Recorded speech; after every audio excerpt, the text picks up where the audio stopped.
How you doing? Good morning. It's right now 11:25 a.m. I still didn't wake up yet. Still sleeping. In my sleep, I'm giving a share now. So I have to be very, very zombied and tired out.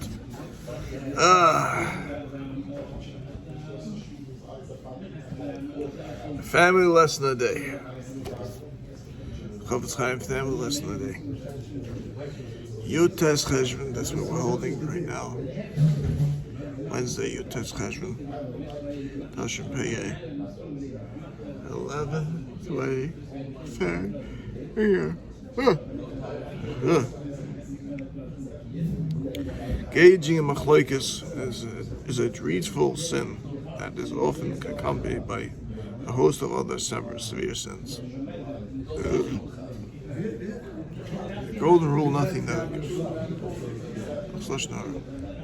He is such a weakling, so unfamiliar with the laws of Lashon Hara.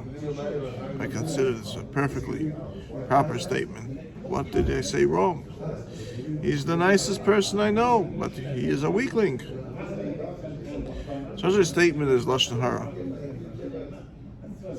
It could harm the person's chance to earn their livelihood. Chaim offers two examples when this is possible, where the subject is a hired laborer or a rebbe. No one would want to hire a laborer who is a weakling, and many principals would not want to hire a rebbe who is a weakling. It is often hard to find a good substitute for a rebbe, and a principal might think that a weakling is more likely to miss school because of illness. He doesn't earn a living. I know that for a fact. When the word spreads that someone is not earning a living, others will be reluctant to loan him money. In both these cases, if this will be publicized in the city, says the Chafetz Chaim, no one will want to extend the credit to him, and this will cause him great harm and aggravation. This will affect his very existence literally. In other words, he will soon be left with nothing. Like basically where I am being seated, because everybody thinks I'm a weakling. Okay. I fixed 3 out of 4 lights in Dr. Preshel's office. Tall ceilings in a few seconds. I'm a weakling, right? I'm a weakling, right? Very nice.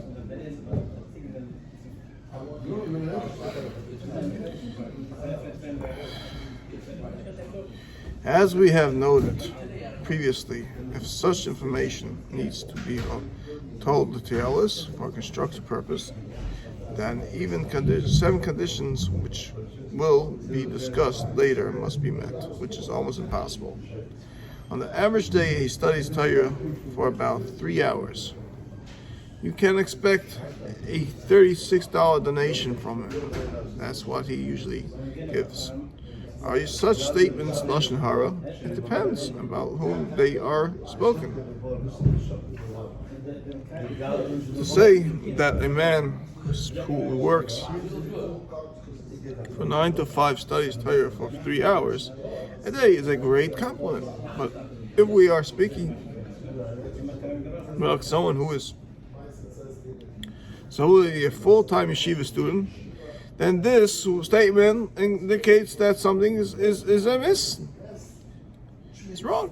For a person who earns a modest living, a $36 donation is nice, but for a billionaire, it indicates stinginess.